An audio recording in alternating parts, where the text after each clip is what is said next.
നമസ്കാരം, എഡ്യൂഫ്ലെയറിൻ്റെ പുതിയൊരു വീഡിയോയിലേക്ക് എല്ലാവർക്കും സ്വാഗതം. സർ, നമ്മൾ ഇന്ന് എന്ത് വിഷയത്തെക്കുറിച്ചാണ് സംസാരിക്കാൻ പോകുന്നത്?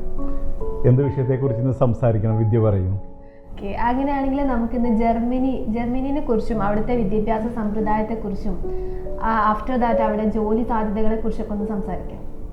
ഓക്കെ, എന്താണ് അങ്ങനെ ജർമ്മനി പ്രിഫർ ചെയ്യാൻ എന്താ കാരണം? വിദ്യ ഇപ്പോൾ കൂടുതലായിട്ടും നമ്മുടെ ഭാഷയിൽ പറയുന്നത് ട്രെൻഡിങ് അതാണല്ലോ, സൗജന്യ വിദ്യാഭ്യാസം വരുന്നത്. അതുകൊണ്ട് തന്നെ എല്ലാവരും കൂടുതൽ അറിയാൻ താല്പര്യപ്പെടുന്ന ഒന്നാണ് ജർമ്മനി.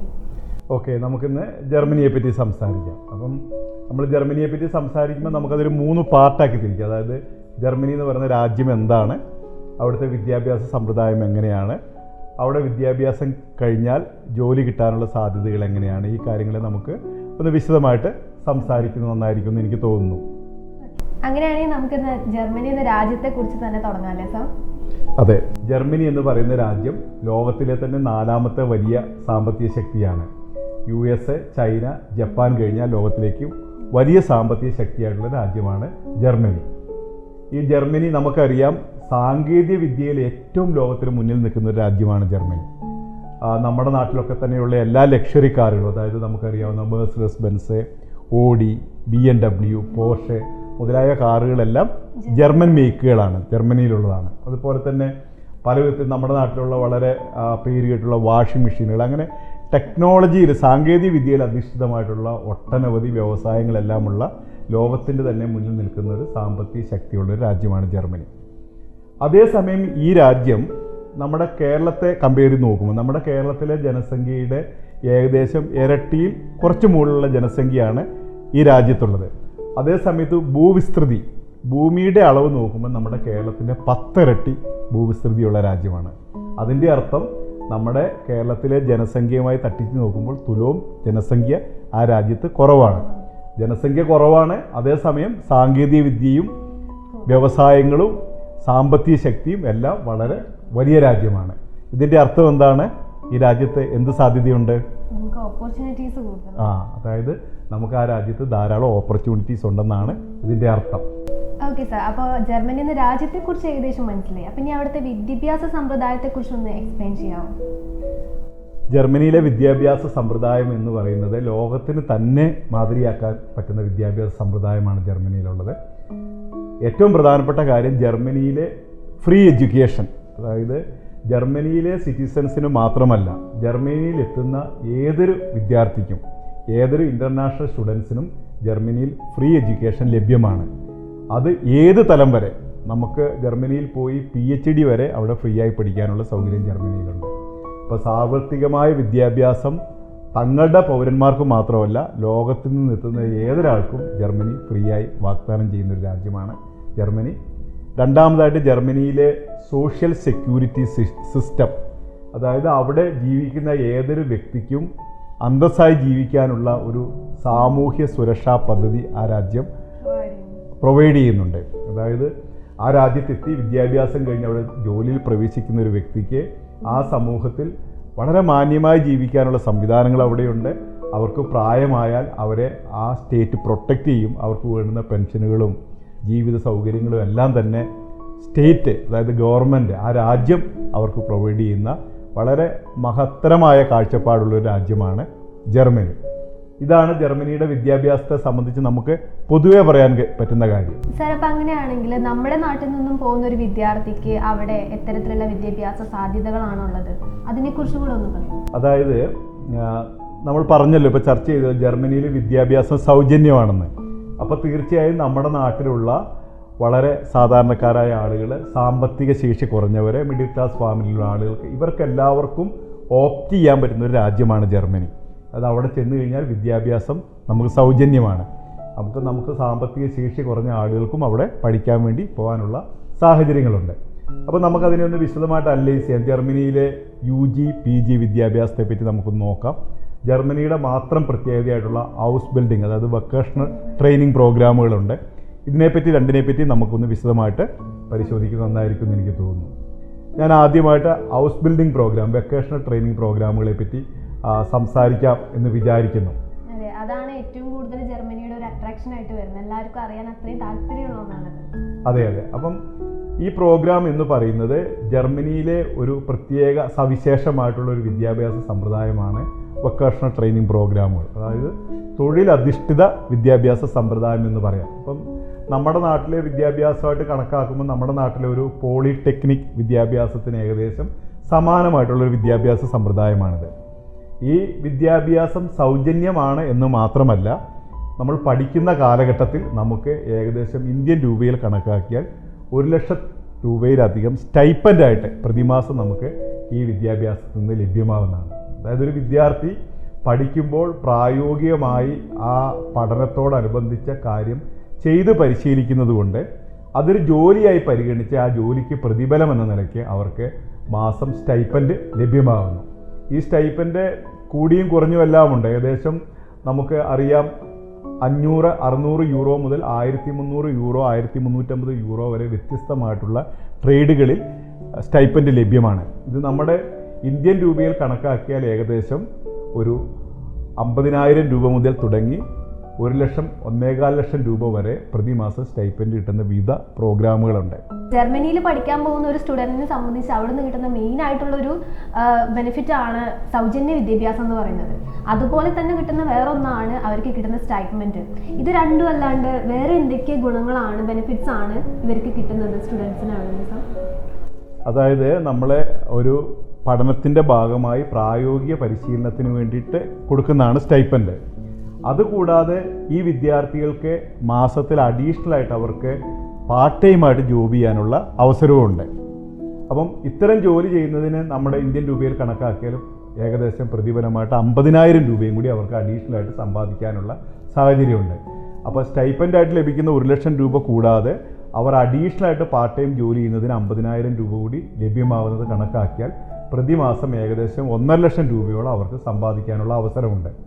അതുകൂടാതെ മിക്കവാറും വിദ്യാഭ്യാസ സ്ഥാപനങ്ങൾ ഈ വിദ്യാർത്ഥികൾക്ക് അക്കമഡേഷനും ഫുഡും അവർ പ്രൊവൈഡ് ചെയ്യുന്നുണ്ട്. അപ്പോൾ ഒരു വിദ്യാർത്ഥിയെ സംബന്ധിച്ചിടത്തോളം ഫ്രീ അക്കമഡേഷനിലും ഫുഡിലും ലഭ്യമാവുന്നതിനോടൊപ്പം പ്രതിമാസം ഏകദേശം 1,50,000 രൂപയോളം അവർക്ക് സ്റ്റൈപ്പൻഡായിട്ട് ലഭിക്കാൻ സ്റ്റൈപ്പൻഡും അവരുടെ പാർട്ട് ടൈം ജോലിയിലെ വേതനവും കൂടി 1,50,000 രൂപയോളം അവർക്ക് ലഭ്യമാകാനുള്ള സാഹചര്യം ഈ വിദ്യാഭ്യാസത്തിൻ്റെ ഭാഗമായിട്ടുണ്ട്. നമ്മുടെ നാട്ടിൽ നിന്ന് ജർമ്മനിയിൽ പഠിക്കാൻ പോകുന്ന ഒരു വിദ്യാർത്ഥി, വൊക്കേഷണൽ ട്രെയിനിങ് പ്രോഗ്രാമിന് പഠിക്കാൻ പോകുന്ന ഒരു വിദ്യാർത്ഥിയെ സംബന്ധിച്ചിടത്തോളം അവരവിടെ പഠിക്കുന്ന കാലയളവിൽ അവരുടെ സ്റ്റൈപ്പൻഡും അവർ പാർട്ട് ടൈം വർക്ക് ചെയ്യുന്ന ജോലിക്ക് ലഭിക്കുന്ന വേതനവും അടക്കം ഏകദേശം പ്രതിമാസം 1,50,000 രൂപയോളം അവർക്ക് സമ്പാദിക്കാൻ വേണ്ടി സാധിക്കും. ഇതിൽ അവരുടെ ചെലവ് എന്ന് പറയുന്നത് അവർ ഏതെല്ലാം വിധത്തിൽ ചെലവഴിച്ചാലും ഏകദേശം 50,000 രൂപ മുതൽ ഒരു 60,000 രൂപ പ്രതിമാസം ചിലവായാൽ പോലും ബാക്കി പണം അവർക്ക് പ്രതിമാസം സേവ് ചെയ്യാനും വേണമെങ്കിൽ നാട്ടിലേക്ക് അയക്കാനും സാധിക്കും. ഇതാണ് ഈ വിദ്യാഭ്യാസത്തിൻ്റെ ഏറ്റവും പ്രധാനപ്പെട്ട ഘടകം. അതായത് പഠിക്കുന്ന സമയത്ത് തന്നെ അവർക്ക് വീട്ടിലേക്ക് ഒരു സമ്പാദ്യം അയക്കാനും കഴിയുന്നുണ്ട് അല്ലേ? അതായത് പല പ്രോഗ്രാമുകൾ നമുക്ക് ആലോചിച്ച് നോക്കാം. +2 ആണ് ഈ ഹൗസ് ബിൽഡിംഗ് പ്രോഗ്രാമുകളുടെ ബേസിക് ആയിട്ടുള്ള എഡ്യൂക്കേഷണൽ ക്വാളിഫിക്കേഷൻ. അപ്പം നമ്മുടെ നാട്ടിൽ +2 ഒരു വിദ്യാർത്ഥി കഴിയുമ്പോൾ 17 വയസ്സ്, ഒരു 18 വയസ്സാകുമ്പോൾ ജർമ്മനിയിൽ എത്തിയാൽ 18 വയസ്സ് പ്രായമുള്ളൊരു കുട്ടിക്കാണ് 1,50,000 രൂപയോളം അവർക്ക് മാസം പ്രതിഫലമായിട്ട് ലഭിക്കുന്നത്. അത് അവരുടെ 3 വർഷക്കാലത്തെ ഈ പഠന കാലയളവിൽ മുഴുവൻ ഈ പ്രതിഫലം അവർക്ക് ലഭ്യമാവുകയാണ്. അത് പഠനം കഴിഞ്ഞ് അവർക്ക് ജോലിയിൽ പ്രവേശിക്കുമ്പോൾ വലിയ ശമ്പളവും കിട്ടും. അപ്പോൾ വളരെ ചെറിയ പ്രായത്തിൽ തന്നെ ജീവിതത്തിനെ സെറ്റിൽ ചെയ്യാനും സുരക്ഷിതമാക്കാനും ഈ പ്രോഗ്രാം കൊണ്ട് കഴിയുന്നതാണ്.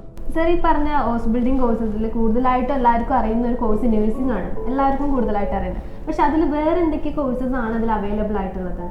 അതായത് ജർമ്മനിയിലെ ഈ വൊക്കേഷണൽ ട്രെയിനിങ് പ്രോഗ്രാമുകൾ എന്ന് പറയുന്നത് ഏകദേശം 320ഓളം ട്രേഡുകളിലുണ്ട്. 320 ബ്രാഞ്ചുകളിൽ ഈ പ്രോഗ്രാമുകളുണ്ട്. ഉദാഹരണത്തിന് പറയുകയാണെങ്കിൽ നമുക്ക് നേഴ്സിംഗ്, തീർച്ചയായിട്ടും നേഴ്സിംഗ് ഉണ്ട്. അതുകൂടാതെ ഹോട്ടൽ മാനേജ്മെൻറ്റ് പ്രോഗ്രാമുകളുണ്ട്. ഹോട്ടൽ മാനേജ്മെൻറ്റ് പ്രോഗ്രാമുകളിൽ തന്നെ വിവിധ ബ്രാഞ്ചുകളുണ്ട്. Hotel specialist, cook, chef, hotel front office, ഇങ്ങനെ വിവിധ ബ്രാഞ്ചുകളിൽ ഈ പ്രോഗ്രാമുകളുണ്ട്. കൂടാതെ IT specialist, mechatronics, mechanic, office assistant, dental assistant, medical assistant തുടങ്ങി ഒട്ടനവധി മേഖലകളിൽ ഹൗസ് ബിൽഡിംഗ് പ്രോഗ്രാം ജർമ്മനിയിലുണ്ട്. നമുക്ക് നേരത്തെ പോപ്പുലറായിട്ടുള്ള നേഴ്സിംഗ് മാത്രമായിരുന്നു നമ്മുടെ നാട്ടിലെ ആളുകൾക്ക് പഠിക്കാൻ വേണ്ടി അവിടെ പോകാൻ സാധിച്ചിരുന്നത്. ഇപ്പോൾ അവിടെ മറ്റ് ട്രേഡുകളെല്ലാം നമുക്ക് വിദേശ വിദ്യാർത്ഥികൾക്ക് പഠിക്കാൻ വേണ്ടി പോകാൻ ഓപ്പണാണ്. അപ്പോൾ നമ്മുടെ ഒരു വിദ്യാർത്ഥിക്ക് ഇപ്പോൾ നേഴ്സിംഗ് ഇഷ്ടമില്ലാത്ത ഒരാൾക്ക് വേണമെങ്കിൽ IT സ്പെഷ്യലിസ്റ്റ് എന്ന പ്രോഗ്രാമിൽ വേണമെങ്കിൽ പോകാൻ വേണ്ടി പറ്റും. ഇപ്പോൾ എല്ലായിടത്തും ട്രെൻഡായിട്ടുള്ള മെക്കട്രോണിക്സ് പഠിക്കാൻ വേണ്ടി പോകാൻ വേണ്ടി സാധിക്കും. അതുപോലെ തന്നെ ഒരു മെഡിക്കൽ ഫീൽഡ് ഇൻട്രസ്റ്റഡ് ആയിട്ടുള്ള ആളുകൾക്ക് ഇനി നേഴ്സിംഗ് വേണ്ട എന്ന് തീരുമാനിക്കുകയാണെങ്കിൽ അവർക്ക് മെഡിക്കൽ അസിസ്റ്റൻ്റ് അല്ലെങ്കിൽ ഡെൻ്റൽ അസിസ്റ്റൻ്റ് തുടങ്ങി ഈ മെഡിക്കൽ സംബന്ധമായിട്ടുള്ള പ്രോഗ്രാമുകൾക്ക് അവർക്ക് പോകാൻ വേണ്ടി സാധിക്കും. അതുപോലെ തന്നെ ഓഫീസ് അസിസ്റ്റൻ്റ്, ഹോട്ടൽ എക്സ്പേർട്ട്, അതുപോലെ തന്നെ മെക്കാനിക്ക്, ലോജിസ്റ്റിക് സ്പെഷ്യലിസ്റ്റ്, ഇങ്ങനെ നിരവധി, ഞാൻ ചില കാര്യങ്ങൾ മാത്രമാണ് പറയുന്നത്, നിരവധി പ്രോഗ്രാമുകൾ ആളുകൾക്ക് ചെയ്യാൻ വേണ്ടി സാധിക്കും. ഈ പ്രോഗ്രാമുകളിലെല്ലാം തന്നെ സ്റ്റൈപ്പൻറ്റുകളുണ്ട്. ഈ പറഞ്ഞ പോലെ പാർട്ട് ടൈം ജോലി ചെയ്യാൻ വേണ്ടി സാധിക്കും. പഠിച്ചു കഴിഞ്ഞാൽ ഉടൻ ആളുകൾക്ക് ജോലി ലഭ്യമാകും. അപ്പോൾ ഇത്രയധികം കോഴ്സസ് അവൈലബിൾ ആയിട്ടുണ്ട് ജർമ്മനിയിൽ ഹോസ്പിറ്റലിൽ. അപ്പോൾ ഈ വരുന്ന സാർ ഇപ്പോൾ പറഞ്ഞ ഈ കോഴ്സസിലൊക്കെ അതിലുള്ള അവരുടെ ക്വാളിഫിക്കേഷനും കാര്യങ്ങളൊക്കെ അതൊക്കെ എങ്ങനെയാണ് സർ? അതായത് നമുക്ക് ഹൗസ് ബിൽഡിംഗ് പ്രോഗ്രാമുകൾക്ക് ബേസിക് ക്വാളിഫിക്കേഷൻ എന്ന് പറയുന്നത് +2 വിദ്യാഭ്യാസമാണ്. ചില പ്രോഗ്രാമുകൾക്ക് ഡിഗ്രി വിദ്യാഭ്യാസം ആവശ്യമുള്ള പ്രോഗ്രാമുകളുണ്ട്. എന്നാലും ഭൂരിപക്ഷം പ്രോഗ്രാമുകൾക്കും +2 വിദ്യാഭ്യാസമാണ് അടിസ്ഥാന യോഗ്യതയായിട്ട് വേണ്ടത്. അപ്പോൾ നമ്മുടെ നാട്ടിൽ നിന്ന് പോകുന്ന ഒരു വിദ്യാർത്ഥിക്ക് വേണ്ട യോഗ്യതകളെ പറ്റി നമുക്ക് സംസാരിക്കാം. അതായത് +2 വിദ്യാഭ്യാസമുള്ള, അതായത് ഏത് ബ്രാഞ്ചിൽ പഠിച്ചതും, സയൻസ് പഠിക്കണം നിർബന്ധമില്ല, +2വിനെ ഏത് സബ്ജക്റ്റ് പഠിച്ച് +2 പാസ്സായിട്ടുള്ളൊരു വിദ്യാർത്ഥിക്ക് 60% മാർക്കുണ്ടാവുകയും 18 വയസ്സ് മുതൽ 28 വയസ്സ് വരെയുള്ള ഏജ് ഗ്രൂപ്പിലുള്ള ആളുകൾക്ക്, അതായത് മാക്സിമം ഏജ് ലിമിറ്റ് എന്ന് പറയുന്നത് 28 വയസ്സ്, ഈ ഏജ് ലിമിറ്റുള്ള ആളുകൾക്കാണ് ഈ പ്രോഗ്രാമിൽ പോകാൻ വേണ്ടി സാധിക്കുന്നത്. പറഞ്ഞ കോഴ്സസുകൾക്ക് എല്ലാം 28 ആണോ ഏജ് ലിമിറ്റ് വരുന്നത്? അതായത് ഈ ഏജ് ലിമിറ്റ് എന്ന് പറയുന്നത് നമ്മൾ ഒരു ആളുകൾക്ക് വിസ കിട്ടുന്നതിന് വേണ്ടിയിട്ടാണ് നമ്മൾ അങ്ങനെ ഒരു ഏജ് ലിമിറ്റ് നമ്മൾ ഫിക്സ് ചെയ്ത് വെക്കുന്നത്. യഥാർത്ഥത്തിൽ ജർമ്മനിയിൽ ഈ പ്രോഗ്രാമുകൾക്ക് ഇപ്പം +2വിന് 60% മാർക്ക് വേണമെന്ന നിബന്ധനയില്ല. ഏജ് ലിമിറ്റ് 28 കൂടിയാലും കുഴപ്പമില്ല. പക്ഷേ ഒരു വിദേശ വിദ്യാർത്ഥി ജർമ്മൻ എംബസിയിൽ വിസയ്ക്ക് വേണ്ടി പോകുമ്പോൾ അവർ പല ക്രൈറ്റീരിയകളും നോക്കും. അവരുടെ രാജ്യത്തേക്ക് ക്വാളിറ്റി ഉള്ള ഒരാൾ വരണമെന്ന ഒരു നിർബന്ധമുള്ളത് കൊണ്ട് അവരുടെ മാർക്കിൻ്റെ ശതമാനം നോക്കും. അവരുടെ ഏജ്, ഇപ്പം നമ്മൾ ഒരുപാട് ഏജ് കൂടിയ ആളുകൾ 40 വയസ്സും 42 വയസ്സും പ്രായമുള്ളവരൊക്കെ ആ രാജ്യത്തേക്ക് കടന്നു ചെല്ലുന്ന ഒരു വിദേശ രാഷ്ട്രം എന്ന നിലയ്ക്ക് അവർക്കത് അത്ര താല്പര്യം ഉണ്ടാവില്ല. അപ്പോൾ നമുക്ക് എല്ലാവരുടെയും വിസ സക്സസ് റേറ്റ് ആവാൻ വേണ്ടി നമ്മൾ സൃഷ്ടിച്ചിരിക്കുന്ന ഒരു മാനദണ്ഡമാണ്, നമ്മളെന്ന് പറഞ്ഞാൽ ലെഡ്യൂഫ്ലെയർ സൃഷ്ടിച്ചിരിക്കുന്ന ഒരു മാനദണ്ഡമാണ് 18 വയസ്സ് പ്രായമുള്ള 60% മാർക്ക് +2വിനുള്ള 28 വയസ്സ് വരെ ഉയർന്ന പ്രായപരിധിയുള്ള ആളുകൾക്ക് വേണ്ടിയിട്ടാണ് നമ്മൾ കൂടുതലായും ഈ സർവീസ് ചെയ്യുന്നത്. നമ്മുടെ അടുത്തേക്ക് ഈ ഏജ് ലിമിറ്റ് കഴിഞ്ഞു പോയ ഒരാൾ വരികയാണെങ്കിലൊക്കെ നമുക്ക് കുറച്ചൊക്കെ അഡ്ജസ്റ്റ്മെൻറ്റ് ചെയ്യാൻ വേണ്ടി സാധിക്കും. കാരണം അവർ നന്നായിട്ട് ജർമ്മൻ ലാംഗ്വേജ് പഠിക്കാൻ വേണ്ടി റെഡിയാകുക, അല്ലെങ്കിൽ അവരുടെ ഇപ്പം ഒരാൾക്ക് ഏജ് കുറച്ച് കൂടിപ്പോയി, അവരുടെ +2വിന് വളരെ ഉയർന്ന മാർക്കുണ്ട്, നമുക്ക് അത് അഡ്ജസ്റ്റ് ചെയ്യാൻ പറ്റും. നമ്മൾ ഈ ക്വാളിഫിക്കേഷൻ എല്ലാം പറയുന്നത് ഒരു അബ്സ്ട്രാക്റ്റ് ആയിട്ടുള്ളൊരു കാര്യമല്ല. അത് നമ്മൾ എഡ്യൂഫ്ലെയർ ഇവരുടെ വിസ സക്സസ് റേറ്റ് കൂട്ടുന്നതിന് വേണ്ടി നമ്മൾ നിശ്ചയിച്ചിട്ടുള്ളൊരു മാനദണ്ഡമാണ്. അപ്പം ഇത്തരം നിബന്ധനകൾ നമ്മൾ വെച്ചിരിക്കുന്നത് ആ രാജ്യത്തെ മുന്നിൽ കണ്ടുകൊണ്ടാണ്. അപ്പോൾ ഏതൊരു രാജ്യത്തേക്കും ഒരു വ്യക്തി കടന്നു ചെല്ലുമ്പോൾ ആ രാജ്യത്തിന് ചില മാനദണ്ഡങ്ങളുണ്ട്. അയാൾ ക്വാളിറ്റി ഉള്ള ആളായിരിക്കണം, ആ രാജ്യത്തിന് നാളെ ഒരു ബാധ്യതയാവാൻ പാടില്ല, ആ രാജ്യത്തിന് മുതൽക്കൂട്ടാവണം, ഇങ്ങനെയൊക്കെ ചിന്തയിലാണ് വിസ ആളുകൾക്ക് കൊടുക്കുന്നത്. അപ്പോൾ നമ്മളൊരു നല്ല പ്രൊഫൈലുള്ള ആളുകളാണെങ്കിൽ, അതായത് നല്ല മാർക്കുണ്ട്, ഏജും കുറവാണ്, അങ്ങനെയുള്ള ആളുകളെ നമ്മൾ എടുക്കുമ്പോഴാണ് അവർക്ക് കൂടുതൽ വിസ സക്സസ് റേറ്റ് കിട്ടുന്നത്. യഥാർത്ഥത്തിൽ നമ്മൾ ഇത്തരത്തിൽ പറയുമ്പോൾ ആളുകൾക്ക് തെറ്റിദ്ധാരണയുണ്ടാവും, ഇങ്ങനൊരു മാനദണ്ഡം ഉണ്ടോ, 28 വയസ്സിൽ കൂടിയ ആളുകൾക്ക് പോകാൻ പറ്റില്ലേ, +2വിന് 60% മാർക്ക് കുറവുള്ള ആളുകൾക്ക് കിട്ടില്ലേ എന്നൊക്കെ ചോദിക്കും. യഥാർത്ഥത്തിൽ അങ്ങനെയല്ല. +2വിന് 60% കുറവുള്ള ആളുകൾക്കും പോകാൻ പറ്റും, 28 വയസ്സിൽ കൂടിയ ആളുകൾക്കും പോകാൻ വേണ്ടി പറ്റും. പക്ഷെ നമ്മൾ നമ്മുടേതായിട്ടുള്ളൊരു മാനദണ്ഡം സൃഷ്ടിച്ചിരിക്കുന്നതാണ് എല്ലാവർക്കും വിസ കിട്ടുന്നതിന് വേണ്ടിയിട്ട്. നമ്മൾ വിദ്യാഭ്യാസത്തിൻ്റെ ക്വാളിഫിക്കേഷനെ പറ്റി പറയുമ്പോൾ നമ്മളെ +2വിൻ്റെ മാർക്കും ഏജും എല്ലാം പറഞ്ഞ് അങ്ങനെ കടന്നുപോയി. ഒരു കാര്യം കൂടി ഇതിൽ പറയാനുണ്ട്. അതായത് ക്വാളിഫിക്കേഷനിൽ നമുക്ക് ജർമ്മൻ ലാംഗ്വേജിലുള്ള പ്രൊഫഷൻസി പ്രധാനപ്പെട്ട ഒരു കാര്യമാണ്. അതായത് ഈ ഹൗസ് ബിൽഡിംഗ് പ്രോഗ്രാമുകളെല്ലാം അവിടെ ജർമ്മൻ ലാംഗ്വേജിലാണ് നടക്കുന്നത്. അപ്പോൾ ഇത് പഠിക്കാൻ പോകുന്ന ആളുകൾക്ക് ജർമ്മൻ ലാംഗ്വേജിലുള്ള അറിവ് ആവശ്യമാണ്. ജർമ്മൻ ലാംഗ്വേജ് എന്ന് പറഞ്ഞാൽ നമുക്ക് അറിയാം A1, A2, B1, B2, C1, C2 ഈ ലെവലിലാണ് വിദേശ വിദ്യാർത്ഥി ജർമ്മനിയിൽ പഠിക്കാൻ പോകുമ്പോൾ ജർമ്മൻ ലാംഗ്വേജ് ആവശ്യമുള്ളത്. അത് നമ്മുടെ ഈ ഹൗസ് ബിൽഡിംഗ് പ്രോഗ്രാമുകൾക്ക് നമുക്ക് വേണ്ടത് B1 B2, അതായത് ആ രാജ്യം അതാത് സമയത്ത് നിബന്ധന വെക്കുന്നത്. ചിലപ്പോൾ B1 ഉള്ള ആളുകൾക്ക് പോകാമെന്നുള്ള നിബന്ധന ഉണ്ടാവും, ചിലപ്പോൾ B2 കഴിയണം എന്നുള്ള നിബന്ധന ഉണ്ടാവും. അത് ഓരോ പ്രോഗ്രാമുകൾക്കനുസരിച്ച് ഈ ഭാഷയുടെ മാനദണ്ഡത്തിന് വ്യത്യാസമുണ്ട്. ജർമ്മൻ രാജ്യം ഓരോ സമയത്തും നിഷ്കർഷിക്കുന്നതിനനുസരിച്ചും ഇതിന് വ്യത്യാസം ഉണ്ടാവുന്നതാണ്. ഏത് വിധത്തിലും ഒരു വിദേശ വിദ്യാർത്ഥി ജർമ്മനിയിൽ വിദ്യാഭ്യാസം പൂർത്തിയാക്കുമ്പോൾ അവർ B2 മാനദണ്ഡത്തിലുള്ള പഠനം, ജർമ്മൻ ഭാഷാ പഠനം കംപ്ലീറ്റ് ചെയ്യണം. പക്ഷേ ചില സന്ദർഭങ്ങളിൽ നമ്മുടെ ഇവിടെ നിന്ന് B1 കഴിഞ്ഞതിന് ശേഷം അവർക്ക് പോയി അവിടെ പഠനത്തോടൊപ്പം B2 ചെയ്യാനുള്ള സാഹചര്യവും നിലവിലുണ്ട്. അപ്പം 3 ക്വാളിഫിക്കേഷനാണ് വേണ്ടത്. 1 +2-ന് 60%-ലധികം മാർക്ക്, 2 28 വയസ്സിൽ താഴെ പ്രായപരിധി, 3 ജർമ്മൻ ഭാഷ B1 B2 ലെവൽ പാസ്സാവണം. സാർ, ഇപ്പോൾ ഈ ലാംഗ്വേജിൻ്റെ കാര്യങ്ങളൊക്കെ പറഞ്ഞല്ലോ. അപ്പോൾ ഈ ലാംഗ്വേജിന് എങ്ങനെയാണ്, ഇൻസ്റ്റിറ്റ്യൂഷനിലുള്ള എക്സാമുകളാണോ അതോ അതിന് അക്രഡിറ്റ് ആയിട്ടുള്ള എല്ലാ ഏജൻസീസും ഉണ്ടോ സാർ? അതായത് ജർമ്മൻ ഭാഷ പരിശോധിക്കുന്ന അല്ലെങ്കിൽ അതിന് എക്സാമിനേഷൻ നടത്തുന്ന നമ്മുടെ രാജ്യത്ത് പ്രവർത്തിക്കുന്ന 4 ജർമ്മൻ അക്രഡിറ്റഡ് ഏജൻസികളുണ്ട്. 1 ഗോയിത്തെ ഇൻസ്റ്റിറ്റ്യൂട്ട് ഉണ്ട്, 2 ടെൽക്കെ, 3 OST, 4 ECL. ഈ 4 ഏജൻസികളാണ് ജർമ്മൻ ഗവൺമെൻറ്റിൻ്റെ അംഗീകാരത്തോടു കൂടി നമ്മുടെ നാട്ടിൽ ഈ എക്സാമിനേഷനുകളൊക്കെ നടത്തുന്നത്. അപ്പം ഇവർ എക്സാമിനേഷൻ നടത്തി അതിൻ്റെ സർട്ടിഫിക്കറ്റുകളാണ് നമുക്ക് ജർമ്മൻ ലാംഗ്വേജിൻ്റെ വാലിഡിറ്റിക്ക് വേണ്ടി വേണ്ടത്. അതിൽ തന്നെ ഏറ്റവും പ്രൈമായിട്ടുള്ള ഏജൻസിയാണ് ഗോയിത്തെ ഇൻസ്റ്റിറ്റ്യൂട്ട് എന്ന് പറയുന്നത്. അത് ജർമ്മൻ ഗവൺമെൻറ്റിൻ്റെ നേരിട്ടുള്ള നിയന്ത്രണത്തിന് കീഴിലുള്ള ഏജൻസിയാണ്.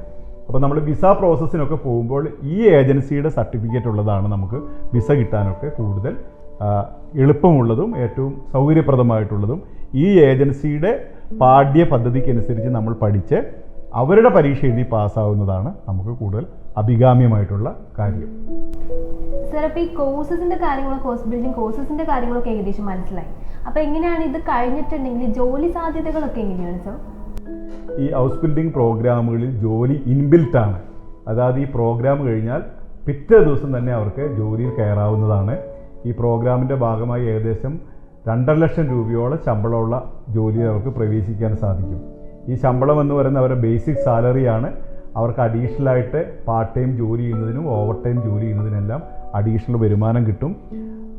ഈ രാജ്യങ്ങളിലൊക്കെ പ്രത്യേകത ബേസിക് സാലറിയേക്കാൾ അധികം സംഖ്യ പാർട്ട് ടൈം ജോലി ചെയ്യുമ്പോഴും ഓവർ ടൈം ചെയ്യുമ്പോഴും ആളുകൾക്ക് ലഭ്യമാകുന്ന സമ്പ്രദായം ഈ രാജ്യങ്ങളിൽ നിലവിലുണ്ട്. അപ്പം ഈ പ്രോഗ്രാമിൽ പഠിക്കുന്ന ഒരു വിദ്യാർത്ഥിയെ സംബന്ധിച്ചിടത്തോളം അവർക്ക് ജർമ്മനിയിൽ മാത്രമല്ല യൂറോപ്പിലുള്ള ഏത് രാജ്യങ്ങളിലും പോയി ജോലി ചെയ്യാനുള്ള, കാരണം പ്രാക്ടിക്കലായിട്ടുള്ള എക്സ്പീരിയൻസിലാണ് അവർ പഠിച്ചു വന്നിരിക്കുന്നത്. അതായത് ഒരാൾ മെക്കട്രോണിക്സ് എന്ന് പറയുന്ന കോഴ്സ് ചെയ്തു വരുന്ന ഒരു വിദ്യാർത്ഥിയെ സംബന്ധിച്ചിടത്തോളം ആ ഫീൽഡിൽ വർക്ക് ചെയ്യാനുള്ള എല്ലാ കഴിവും പ്രാപ്തമാക്കിയിട്ടാണ് അവർ രംഗത്തേക്ക് വരുന്നത്. അപ്പോൾ അവർക്ക് ജർമ്മനിയിൽ മാത്രമല്ല ലോകത്തെല്ലായിടത്തും ആ ആളുകൾക്ക് വളരെയധികം ഡിമാൻഡുണ്ട്. അവർക്ക് എവിടെ വേണമെങ്കിലും ജോലി ലഭിക്കാനുള്ള സാധ്യതയുണ്ട്. അവർക്ക് യൂറോപ്പിൽ എല്ലാ സ്ഥലത്തും പോയി ജോലി ചെയ്യാനുള്ള സാഹചര്യവും ഈ പഠനത്തിൻ്റെ ഭാഗമായി ലഭ്യമാണ്. അപ്പം ഈ കോഴ്സ് പഠിക്കുന്ന ഒരാളെ സംബന്ധിച്ചിടത്തോളം ജോലി എന്ന് പറയുന്ന കാര്യത്തെ സംബന്ധിച്ച് യാതൊരു വിധത്തിൽ അവർക്ക് ടെൻഷൻ അടിക്കേണ്ട ആവശ്യമില്ല. ജോബ് ഇതിൽ ഇൻബിൽറ്റാണ്. ജോലി അന്വേഷിച്ച് പോകേണ്ട ആവശ്യം ഇല്ല. സൗജന്യ വിദ്യാഭ്യാസം, സ്റ്റൈപ്മെന്റ്, ജോലി ഉറപ്പായിട്ടുള്ള 100% ഉറപ്പായിട്ടുള്ള ജോലിയൊക്കെ ഉണ്ട്. അപ്പോൾ ഇതിലിനി എങ്ങനെയാണ് ഒരു പ്രേക്ഷകർക്ക് അറിയാൻ താല്പര്യമുള്ള ഒരു കാര്യമാണ് എഡ്യൂഫ്ലെയർ ഇതിൽ എന്തൊക്കെയാണ് ചെയ്യുന്നത് എന്നുള്ളത്. അപ്പം അതിനെക്കുറിച്ച് കൂടെ ഒന്ന് വിശദീകരിക്കാമോ? നമ്മൾ ചെയ്യുന്നതിൽ ഒരു പ്രധാനപ്പെട്ട പ്രോഗ്രാമാണ് ജർമ്മനിയിലെ ഹൗസ് ബിൽഡിംഗ് പ്രോഗ്രാം. കാരണം നമ്മുടെ നാട്ടിലെ സാധാരണക്കാരായ ആളുകൾക്ക്, മിഡിൽ ക്ലാസ് ഫാമിലിയിലുള്ള ആളുകൾക്ക്, റൂറൽ ഏരിയയിലൊക്കെ താമസിക്കുന്ന ആളുകളെ, ഗ്രാമത്തിൽ താമസിക്കുന്ന ആളുകൾ, അവരുടെ എല്ലാം ജീവിതത്തിൽ ട്രാൻസ്ഫോർമേഷൻ ഉണ്ടാക്കാൻ ഏറ്റവും ഉതകുന്നൊരു പ്രോഗ്രാമുകളാണ് ഈ ഹൗസ് ബിൽഡിംഗ് പ്രോഗ്രാം. അപ്പോൾ നമ്മളിതിൽ വളരെ നിഷ്കർഷിച്ച് നമ്മളിതിന് വേണ്ടുന്ന എല്ലാ കാര്യങ്ങളും ചെയ്യുന്നുണ്ട്. അതായത് നമ്മൾ ഈ പറഞ്ഞ മാനദണ്ഡപ്രകാരമുള്ള ഒരു വിദ്യാർത്ഥി നമ്മുടെ അടുത്ത് വന്ന് രജിസ്റ്റർ ചെയ്താൽ അവരെ ജർമ്മൻ ഭാഷ പഠിപ്പിക്കുന്നതിനുള്ള ഏറ്റവും ആധുനിക സൗകര്യങ്ങളുള്ള ഇൻസ്റ്റിറ്റ്യൂട്ട് നമ്മുടെ അടുത്തുണ്ട്. ആ ഇൻസ്റ്റിറ്റ്യൂട്ടിൽ നമ്മൾ അവരെ ജർമ്മൻ ഭാഷ പഠിപ്പിക്കും. അവരെ P1 B2 ഏത് ലെവലാണ് അവർക്ക് വേണ്ടതെന്ന് വെച്ചാൽ അത് അവർക്ക് പാസ്സാകാനുള്ള എല്ലാ വിധത്തിലുള്ള വിദ്യാഭ്യാസം നമ്മൾ നൽകും. അവരത് പാസ്സായതിനു ശേഷവും അവർ പഠിക്കുന്ന അവസരത്തിലും അവർക്ക് ജർമ്മനിയിൽ പോയി ഈ പ്രോഗ്രാമിന് ചേരുന്നതിന് ആവശ്യമായിട്ടുള്ള എല്ലാ പ്രോസസ്സുകളും നമ്മൾ നടത്തുന്നതാണ്. അതിനുവേണ്ടി നമുക്ക് ജർമ്മനിയിലുള്ള പല ഏജൻസികളായിട്ടും പല സ്ഥാപനങ്ങളുമായിട്ടും നമുക്ക് നേരിട്ട് ടൈഅപ്പുകളുണ്ട്. അപ്പം ഈ വിദ്യാർത്ഥികളെ സംബന്ധിച്ചിടത്തോളം അവർ ആകെ ചെയ്യേണ്ടത് നമ്മുടെ അടുത്തേക്ക് വരിക എന്നുള്ളതാണ്. അവർ നമ്മുടെ അടുത്ത് വന്ന് ഈ പ്രോഗ്രാമിൽ ചേർന്ന് അവർ ജർമ്മൻ ഭാഷ പഠിക്കാൻ വേണ്ടി തയ്യാറാവുന്ന ഏതൊരു വിദ്യാർത്ഥിക്കും ഈ പ്രോഗ്രാമിൽ പോകാൻ വേണ്ടി സാധിക്കുന്നതാണ്. ഈ സന്ദർഭത്തിൽ എനിക്ക് പറയേണ്ട ഒരു പ്രധാനപ്പെട്ട കാര്യം എന്താണെന്ന് ചോദിച്ചാൽ, വിദ്യാർത്ഥികൾ ജർമ്മൻ ഭാഷ പഠിക്കാൻ വേണ്ടി തയ്യാറാവണം. ഭാഷ പഠിച്ച് ഈ ലെവലുകൾ പാസ്സായാൽ മാത്രമേ അവർക്ക് പോകാൻ വേണ്ടി സാധിക്കുകയുള്ളൂ. അത് അവരുടെ ഉത്തരവാദിത്തമാണ്. നമ്മൾ അവരെ നന്നായി പഠിപ്പിക്കും, അവർക്ക് പഠിക്കാൻ വേണ്ടുന്ന എല്ലാ കാര്യങ്ങളും നമ്മൾ ചെയ്യും. നമ്മുടെ കയ്യിലുള്ള ഫാക്കൽറ്റീസ് എന്ന് പറയുന്നത് ഇന്ത്യയിലെ തന്നെ ഏറ്റവും പ്രഗത്ഭരായിട്ടുള്ള അധ്യാപകരാണ് നമ്മുടെ ലാംഗ്വേജ് ഇൻസ്റ്റിറ്റ്യൂട്ടിൽ ജർമ്മൻ ഭാഷ പഠിപ്പിക്കുന്നത്. അപ്പോൾ വിദ്യാർത്ഥികൾക്ക് വളരെ അനായാസമായിട്ട് അവർക്കത് പഠിക്കാൻ വേണ്ടി സാധിക്കും. അപ്പം അവർ വരിക, നമ്മുടെ അടുത്ത് രജിസ്റ്റർ ചെയ്യുക, വളരെ സന്തോഷത്തോടുകൂടി ഭാഷ പഠിക്കുക. അടുത്ത 8 മാസത്തിനുള്ളിൽ അല്ലെങ്കിൽ 1 വർഷത്തിനുള്ളിൽ അവരുടെ ജീവിതം വേറെ ലെവലിലേക്ക് മാറും. അവർക്ക് ജർമ്മനിയിൽ പോയി ഈ പ്രോഗ്രാമിൽ ചേർന്ന് അവരെ വളരെ ചെറിയ പ്രായത്തിൽ തന്നെ അവർക്ക് വളരെ വലിയ സ്റ്റൈപ്പൻഡ് വാങ്ങി പിന്നീട് നല്ല ശമ്പളമുള്ള ജോലിയിൽ പ്രവേശിച്ച് അവരുടെ ജീവിതത്തെ അവർക്ക് ട്രാൻസ്ഫോം ചെയ്യാൻ വേണ്ടി സാധിക്കുന്നതാണ്. സാർ, അപ്പോൾ ഹൗസ് ബിൽഡിംഗ് കോഴ്സസിനെ കുറിച്ചൊക്കെ നമ്മൾ സംസാരിച്ചു. പിന്നെ വേറെ എന്തൊക്കെ കോഴ്സസ് ആണ് എഡ്യൂഫ്ലെയർ പ്രൊവൈഡ് ചെയ്യുന്നത്? നമ്മൾ ഈ ജർമ്മനിയിൽ സൗജന്യ വിദ്യാഭ്യാസം ആയതുകൊണ്ട് ജർമ്മനിയിലെ പ്രോഗ്രാമുകൾ വളരെ ഫോക്കസ്ഡ് ആയിട്ട് നമ്മൾ ചെയ്യുന്നുണ്ട്. ജർമ്മനിയിൽ ഇതുപോലെ തന്നെ നമുക്ക് UGയും PGയും സൗജന്യമായിട്ട് പഠിക്കാൻ വേണ്ടി സാധിക്കും. അതും നമുക്ക് ജർമ്മൻ ഭാഷ പഠിക്കാതെ ഇംഗ്ലീഷ് മീഡിയത്തിൽ പഠിക്കാൻ വേണ്ടി സാധിക്കും. ജർമ്മനിയിലെ പബ്ലിക് യൂണിവേഴ്സിറ്റിയിൽ UG പ്രോഗ്രാമിന് ചേരാനും PG പ്രോഗ്രാമിന് ചേരാനുമുള്ള എല്ലാവിധ കൺസൾട്ടൻസിയും നമ്മൾ ചെയ്തു കൊടുക്കുന്നുണ്ട്. ഒരു മെറിറ്റുള്ളൊരു വിദ്യാർത്ഥിക്ക് ജർമ്മനിയിൽ പോയി സൗജന്യമായിട്ട് അവരുടെ ഡിഗ്രി പഠനവും അല്ലെങ്കിൽ അവരുടെ മാസ്റ്റേഴ്സ് പഠനവും ജർമ്മനിയിൽ പൂർത്തിയാക്കി അവിടെ ഒരു ജോലി സമ്പാദിച്ച് അവിടെ സ്ഥിരമായി നിൽക്കാനുള്ള എല്ലാ അവസരവുമുണ്ട്. അതിനു വേണ്ടുന്ന കൺസൾട്ടൻസി സംവിധാനവും അഡ്മിഷനും എല്ലാം നമ്മൾ ലഭ്യമാക്കി കൊടുക്കുന്നുണ്ട്. സാർ, അപ്പോൾ ഇവിടെ വന്നുള്ള കോഴ്സസിൻ്റെ കാര്യങ്ങളൊക്കെ നമ്മളിപ്പോൾ പറഞ്ഞു, ഹൗസ് ബിൽഡിംഗ്, ഡിഗ്രി, PG എല്ലാം. അപ്പോൾ ജർമ്മനിയിൽ ഏറ്റവും കൂടുതൽ ഒരു അവസരങ്ങളുള്ളതാണ് നേഴ്സുമാർക്ക്, ഏറ്റവും കൂടുതൽ വാലിഡ് ആയിട്ടുള്ള ഒന്നാണല്ലോ. അപ്പോൾ നമ്മുടെ നാട്ടിൽ നഴ്സിംഗ് പഠിച്ചു വരുന്ന വിദ്യാർത്ഥികളുണ്ട്, അത് പഠിച്ചു കഴിഞ്ഞവർ, അവർക്ക് എന്തൊക്കെ ഓപ്പർച്യൂണിറ്റീസ് ആണ് നമ്മൾ ചെയ്തു കൊടുക്കുന്നത് എഡ്യൂഫ്ലെയർ വഴി? ഈ ചോദ്യം ചോദിച്ചാൽ വളരെ നന്നായി. അതായത് ജർമ്മനിയിലെ ഏകദേശം ഇപ്പോഴത്തെ കണക്ക് പ്രകാരം 2 ലക്ഷത്തോളം നേഴ്സുമാരുടെ ഒഴിവ് ജർമ്മനിയിലുണ്ട്. അപ്പം നേഴ്സുമാരുടെ വളരെ വലിയ ഷോർട്ടേജാണ് അവിടെയുള്ളത്. അപ്പം നമ്മുടെ നാട്ടിൽ നേഴ്സിംഗ് കഴിഞ്ഞ ആളുകൾക്കും ജർമ്മനിയിൽ പോയി നേഴ്സിംഗ് ജോലിയിൽ പ്രവേശിച്ച് അവിടെ രജിസ്റ്റേർഡ് നേഴ്സായി ഏകദേശം 2.25 ലക്ഷം രൂപയോളം പ്രതിമാസം ശമ്പളം വാങ്ങാനുള്ള അവസരമുണ്ട്. അവർക്ക് വേണ്ടുന്ന ഒരേ ഒരു കാര്യം ജർമ്മൻ ലാംഗ്വേജ് പഠിക്കുക എന്നുള്ളതാണ്. ജർമ്മൻ ലാംഗ്വേജ് B1 B2 ലെവലോ പാസ്സായ ഏതൊരു നേഴ്സിനും ജർമ്മനിയിൽ വളരെ എളുപ്പത്തിൽ പോയി ഒരു രജിസ്റ്റേർഡ് നേഴ്സായി തീരാവുന്നതാണ്. അപ്പോൾ നമ്മൾ എഡ്യൂഫ്ലെയർ ഈ മേഖലയിൽ ഫോക്കസ് ചെയ്ത് വർക്ക് ചെയ്യുന്നുണ്ട്. കാരണം നമുക്കറിയാം, നമ്മുടെ നാട്ടിലുള്ള നേഴ്സുമാരിൽ ഭൂരിപക്ഷം ആളുകളും സാമ്പത്തിക ശേഷി കുറഞ്ഞവരാണ്. കൂടാതെ അവരുടെ ശമ്പളവും വളരെ കുറവാണ്. അപ്പം അവർക്ക് ജർമ്മനിയിൽ പോയി ഇത്തരത്തിൽ വളരെ ഉയർന്ന ശമ്പളം വാങ്ങാനുള്ള സാഹചര്യങ്ങളുണ്ട്. അതിനുവേണ്ടി നമ്മൾ അവർക്ക് വേണ്ടിയിട്ടുള്ള ജർമ്മൻ ഭാഷ നമ്മുടെ ഇൻസ്റ്റിറ്റ്യൂട്ട് വഴി പഠിപ്പിക്കുന്നുണ്ട്. ഒട്ടനവധി നേഴ്സുമാർ ഇപ്പോൾ തന്നെ നമ്മുടെ അടുത്ത് ജർമ്മൻ ലാംഗ്വേജ് പഠിച്ച് ജർമ്മനിയിൽ പോകാൻ തയ്യാറായി നിൽക്കുന്ന നേഴ്സുമാരുണ്ട്. ഏകദേശം 300ഓളം ആളുകൾ അവർക്ക് ഓഫർ ലെറ്റർ കിട്ടി നമ്മുടെ അടുത്ത് ജർമ്മൻ ഭാഷ പഠിച്ചുകൊണ്ടിരിക്കുന്നുണ്ട്. അവരെല്ലാം വളരെ അധികം താമസിയാതെ ജർമ്മനിയിൽ പോയി രജിസ്റ്റേർഡ് നേഴ്സായി അവരുടെ ജീവിതത്തെ ട്രാൻസ്ഫോം ചെയ്യാൻ വേണ്ടി അവർക്ക് സാധിക്കും. സാർ, അപ്പോൾ ഈ ജർമ്മനിനെ കുറിച്ച് കേട്ടിട്ട് എല്ലാവരും, ഏതൊരു സ്റ്റുഡൻ്റ് ആണെങ്കിലും പാരൻസ് ആണെങ്കിലും ഒക്കെ ഇൻട്രസ്റ്റഡ് ആയിരിക്കും ജർമ്മനിയിൽ പോകാനും ഇപ്പോൾ ജോലിക്കാണെങ്കിലും എല്ലാം. പക്ഷേ ഏതൊരാളെ സംബന്ധിച്ചും ഏറ്റവും കൂടുതൽ പേടിക്കുന്നത് അവിടുത്തെ ലാംഗ്വേജിൻ്റെ കാര്യത്തിലാണ്. ജർമ്മൻ ലാംഗ്വേജ് എന്താണ്, അത് പഠിക്കാൻ പറ്റുമോ, IELTS OET പോലെ തന്നെയാണോ, അങ്ങനെ ഒരുപാട് ചോദ്യങ്ങളുണ്ട്. അപ്പോൾ അതൊന്ന് ക്ലിയർ ചെയ്ത് തരാമോ? നമ്മൾ ജർമ്മൻ ഭാഷയെ സംബന്ധിച്ച് വേറെ വിശദമായ ഒരു വീഡിയോ ചെയ്യണമെന്ന് ഞാൻ ആഗ്രഹിക്കുന്നുണ്ട്. പക്ഷേ ഈ ചോദ്യം ചോദിച്ചുകൊണ്ട് ചുരുക്കമായിട്ട് ചില കാര്യങ്ങൾ ഞാൻ പറയാം. ജർമ്മൻ ഭാഷ ഏതൊരു ഭാഷയെപ്പോലും അതൊരു ഫോറിൻ ലാംഗ്വേജാണ്. അത് പഠിക്കാൻ അതിൻ്റേതായിട്ടുള്ള ചില ബുദ്ധിമുട്ടുകളുണ്ട്. പക്ഷെ നമ്മൾ മനസ്സിലാക്കേണ്ട ഒരു കാര്യം, ഒരു ഭാഷാ പഠനം എന്ന് പറയുന്നത് അതിൽ ബുദ്ധിയുടേതായിട്ടുള്ള യാതൊരു അളവുകോലുകളും ഇല്ല. കാരണം നമ്മുടെ നാട്ടിൽ നമുക്കിപ്പോൾ അറിയാം, നമ്മുടെ നാട്ടിൽ ബംഗാളിൽ നിന്നും നോർത്ത് ഇന്ത്യൻ സ്റ്റേറ്റുകളിൽ നിന്നുള്ള ഹിന്ദിക്കാർ നമ്മുടെ നാട്ടിൽ ജോലി ചെയ്യുന്നതുകൊണ്ട് ഇന്ന് നമ്മുടെ നാട്ടിൻപുറത്തെ ഗ്രാമപ്രദേശത്തുള്ള കടക്കാർക്ക് എല്ലാവർക്കും ഹിന്ദി അറിയാം. കാരണം ഈ ഹിന്ദി സംസാരിക്കുന്ന ആളുകൾ കടയിൽ വന്ന് സാധനങ്ങൾ വാങ്ങി അവരോട് കമ്മ്യൂണിക്കേറ്റ് ചെയ്ത ആളുകൾ ഹിന്ദി വളരെ വേഗം പഠിച്ചിട്ടുണ്ട്. അതുപോലെ തന്നെ നമ്മളിപ്പോൾ ബാംഗ്ലൂർ പോവുകയാണെങ്കിൽ ബാംഗ്ലൂരുള്ള ഓട്ടോറിക്ഷ ഓടിക്കുന്ന ഒട്ടുമിക്ക ആളുകൾക്കും ഇംഗ്ലീഷ് അറിയാം. എങ്ങനെയാണ് ഇവർക്ക് ഇംഗ്ലീഷ് അറിയാമെന്ന് ചോദിച്ചാൽ അവർ IT മേഖലയിൽ വർക്ക് ചെയ്യുന്ന ആളുകളുമായിട്ട് അവർ സംസാരിക്കുന്നതുകൊണ്ടാണ്. അവർ ഓട്ടോറിക്ഷയിൽ കയറുമ്പോഴും ഇറങ്ങുമ്പോഴെല്ലാം ഇംഗ്ലീഷ് സംസാരിക്കുന്നത് കേട്ടിട്ടാണ് അവർ ഇംഗ്ലീഷ് സംസാരിക്കുന്നത്. അതുപോലെ തന്നെ ഒരു ലാംഗ്വേജ് പഠിക്കുക എന്നത് പറയുന്നത് അതിൻ്റെ പ്രാക്ടീസിലാണ് കാര്യമായിട്ട് ഇരിക്കുന്നത്, ബുദ്ധിയിലല്ല. അപ്പോൾ നമ്മളെ സംബന്ധിച്ചിടത്തോളം എഡ്യൂഫ്ലെയറിൽ വളരെ നല്ല ലാംഗ്വേജ് ഇൻസ്റ്റിറ്റ്യൂട്ട് നമ്മുടെ അടുത്തുണ്ട്. നമ്മുടെ അടുത്ത് നിന്ന് വരുന്ന ഏതൊരു വിദ്യാർത്ഥിയും പാസ്സാകാൻ വിധത്തിൽ അവർക്ക് പരിശീലനം നൽകുന്ന ലാംഗ്വേജ് ഇൻസ്റ്റിറ്റ്യൂട്ടാണ് നമ്മുടെ അടുത്തുള്ളത്. പിന്നെ ജർമ്മൻ ലാംഗ്വേജിനെ സംബന്ധിച്ചിടത്തോളം ഒരു പ്രധാനപ്പെട്ട കാര്യം IELTS-ഉം OET-യിലും ഇല്ലാത്തൊരു പ്രത്യേകത ഇതിനുണ്ട്. ഇതിൻ്റെ 4 മൊഡ്യൂളുകളിൽ ഏതെങ്കിലും ഒരു മൊഡ്യൂൾ ഒരിക്കൽ പരീക്ഷയിൽ തോറ്റാൽ അതുമാത്രം രണ്ടാമത് എഴുതിയാൽ മതി. അത് വളരെ ഒരു പ്രത്യേകതയാണ്. അതിപ്പോൾ ഒരു നേഴ്സിനെ സംബന്ധിച്ചിടത്തോളം ഇപ്പോൾ OET IELTS ഒക്കെ എഴുതി ഇംഗ്ലീഷ് സ്പീക്കിംഗ് കൺട്രിയിൽ പോകാൻ ശ്രമിക്കുമ്പോൾ വളരെ വലിയ പ്രയാസം നേരിടുന്നുണ്ട്. കാരണം ഒരു പ്രാവശ്യം പരീക്ഷ എഴുതുമ്പോൾ ഒരു മൊഡ്യൂൾ തോറ്റുപോകും, പിന്നീട് പരീക്ഷ എഴുതുമ്പം ആ തോറ്റ മൊഡ്യൂൾ ജയിക്കും, വേറൊന്ന് തോറ്റുപോകും. ഇങ്ങനെ പല പ്രാവശ്യം പരീക്ഷ എഴുതിയിട്ടാണ് അവർ ഈ ശ്രമം ഉപേക്ഷിക്കുന്നത്. എന്നാൽ ജർമ്മൻ ഭാഷയിൽ നമുക്ക് ഒരു മൊഡ്യൂൾ തോറ്റാൽ അതുമാത്രം വീണ്ടും എഴുതിയാൽ മതി. അപ്പം ഒരാളെ സംബന്ധിച്ചിടത്തോളം വേണമെങ്കിൽ 4 പ്രാവശ്യം പരീക്ഷ എഴുതി ഓരോരോ മൊഡ്യൂളായി പാസ്സായി ഈ ഭാഷ നമുക്ക് കംപ്ലീറ്റ് ചെയ്യാനും സാധിക്കും. അപ്പോൾ ഭാഷയെ സംബന്ധിച്ചിടത്തോളം യാതൊരു വിധത്തിലുള്ള ബുദ്ധിമുട്ടായി ആളുകൾ കരുതേണ്ട ആവശ്യമില്ല. അതിനെ സംബന്ധിച്ച് ആളുകൾ ആരും ഭയപ്പെടേണ്ട ആവശ്യമില്ല. നമ്മുടെ അടുത്ത് വന്നാൽ അവരെ പഠിപ്പിച്ച് പാസ്സാക്കാൻ ഉതകുന്ന ഏറ്റവും നല്ല ലാംഗ്വേജ് ഇൻസ്റ്റിറ്റ്യൂട്ട് നമ്മുടെ അടുത്തുണ്ട്. അപ്പം ആളുകൾക്ക് ധൈര്യമായി നമ്മുടെ അടുത്ത് വരാം. ഈ കാര്യങ്ങളൊക്കെ കണ്ടും കേട്ടും മനസ്സിലാക്കിയും തീരുമാനിച്ച് അവർക്ക് കാര്യങ്ങൾ ചെയ്യാൻ വേണ്ടി സാധിക്കുമെന്നാണ് എനിക്ക് തോന്നുന്നത്. നമുക്ക് പഠിപ്പിക്കാനേ പറ്റുള്ളൂ. ഏറ്റവും ചുരുക്കമായി പറഞ്ഞാൽ നമുക്ക് പഠിക്കാൻ പറ്റില്ല. പഠിക്കേണ്ടത് വിദ്യാർത്ഥികളുടെ ഉത്തരവാദിത്തമാണ്.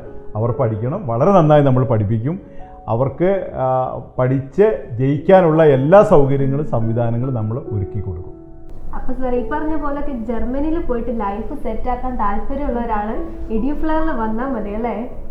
തീർച്ചയായും അങ്ങനെയാണ്. പക്ഷെ ഞാൻ പറയുന്നത് താല്പര്യമുള്ള ആളുകൾ നമ്മുടെ അടുത്ത് വരിക, നമ്മുടെ കൺസൾട്ടൻസി ഓഫീസും നമ്മുടെ ലാംഗ്വേജ് ഇൻസ്റ്റിറ്റ്യൂട്ടും ഒക്കെ കണ്ട് അവർ സ്വയം ബോധ്യപ്പെട്ടിട്ട് നമ്മുടെ അടുത്ത് ചേരുകയും അവർ ജർമ്മനിയിൽ പോവുകയും അവരുടെ ലൈഫ് സെറ്റിൽ ചെയ്യുകയും ട്രാൻസ്ഫോം ചെയ്യുകയൊക്കെ ചെയ്യട്ടെ.